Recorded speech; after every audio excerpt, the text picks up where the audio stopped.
My father-in-law, Mr. Duffield, his family has been here since the 1930s. And that's when his father purchased the original parcel, and they raised fruits and vegetables up until, he farmed up until 1953 when he passed away. And then David Sr., who owns the farm at this time, that's when he took it over. Okay. My definition of organic is basically what you would find in the dictionary, and that's anything derived from living organisms. Okay. So I say all food is organic. Yeah. There are some things that we grow that we don't use any pesticides on, that's just not necessary, but we are not certified organic, so we can't advertise that they're organic. Some of the pesticides that we use are organic pesticides, and the others are systemic. Do you know what that means? The way that the guys that are licensed to use our pesticides and fertilizers, the way they explained it to me was that they try to use, everything that we use is under regulation, because we use integrated pest management, which means nothing gets sprayed unless it has to. When you use crop rotation, you get better soil health, so it's better for the soil. It also cuts down on the weeds, and it also cuts down on the pests and some diseases, unless it has a disease or a certain bug, and that's all monitored through IPM. So if we get a year where we don't have bugs, then we don't need to spray. And the analogy that they use is like your child with medicine. If your child was sick and needed medication, you would get your child medication. It's the same way with crops. If there's a problem with them, and in order to get a harvest and be able to sell it, we need to spray. Do you know if it's cheaper to farm the way that you farm, or if it's... We think that it's definitely cheaper because you're getting, if you're an organic farmer and you get a pest or something and you can't control it, or you get a disease and you can't control it, you're at a total loss. Where we feel like the way we do it is we get the best harvest that we can, therefore we can sell the product. And you know, a lot of times, if you have worms in your corn, you're going to lose. The customers aren't going to buy the corn because they know that your corn has worms in it. So if you're known to not have that, then your product's going to sell better. And it costs a lot of money, and you also have to charge more money. Organic produce it costs a lot more. So and we don't really think that we have a market here for that. Like, we don't feel like people would buy it. They wouldn't buy it at the price that we would have to charge. Have you ever had any plant diseases that affected your crops? Yes, we have. What kind of crops have been affected?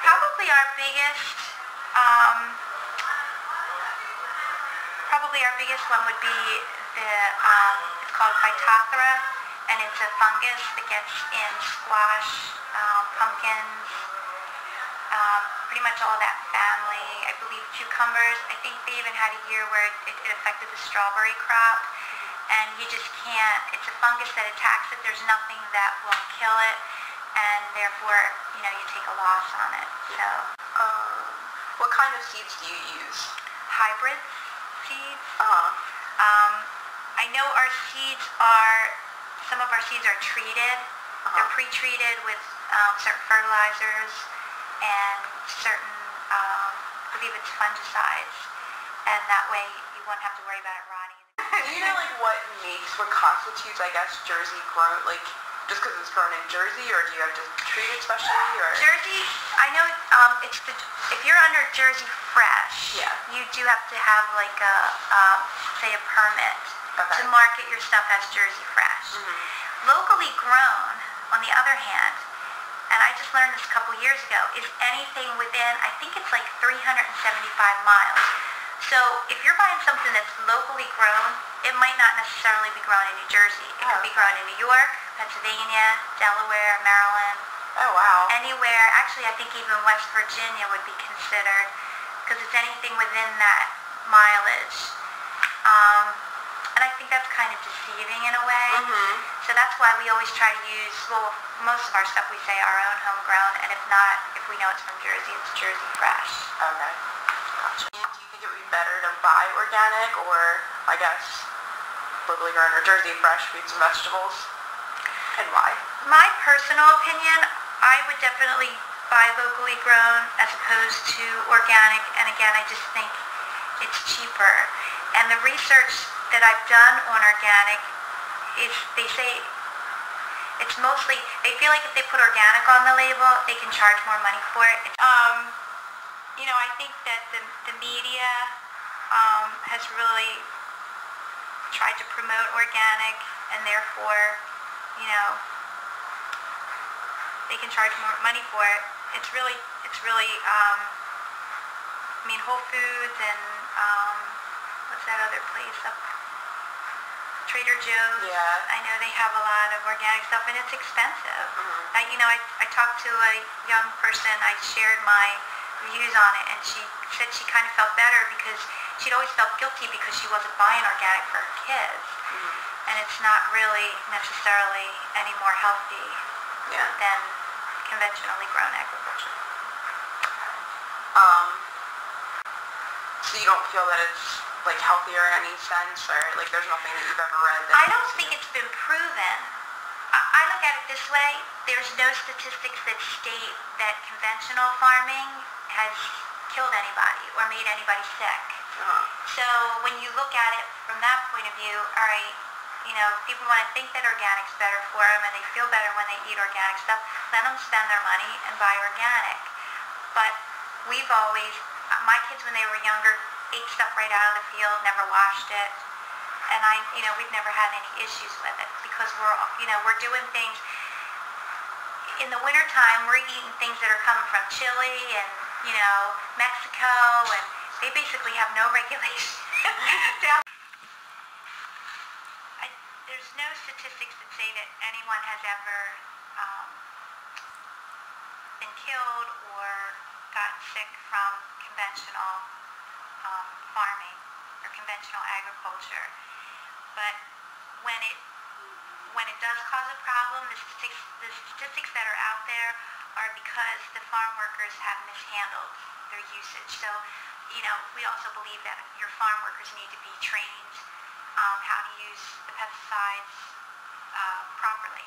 Because a lot of the statistics that are out there are from like Malaysia, Indonesia, and it's basically their lack or ignorance against the safety guidelines that are out there. So, when people say that, well, somebody's died or, basically that's why. They've not been trained in how to use them properly, and they've misused them.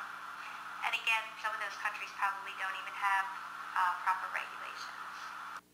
Any of the pesticides or anything that we use are like harmful? I mean, do we use like more natural based, I guess? Like so. We try to use the safest. We use what we're told we can use, and we use it in the amounts that we're told to use it. I guess, if you're not under regulation and you see a bug or you see a worm or whatever, and you just go and spray all your corn, that might not be necessary. It might only be in a certain area, or same way with a disease. Like I think if you saw a disease starting, you might panic and spray all over, afraid that you're going to get that disease, and that's not how we do it. We only do it when it's necessary, and we only spray in the amount. Okay, like here he says, we should choose farming methods that truly address our real concerns, safety and sustainability, not simply methods that satisfy an arbitrary marketing label. We have a responsibility to raise healthy, and safe product, but also we have that responsibility of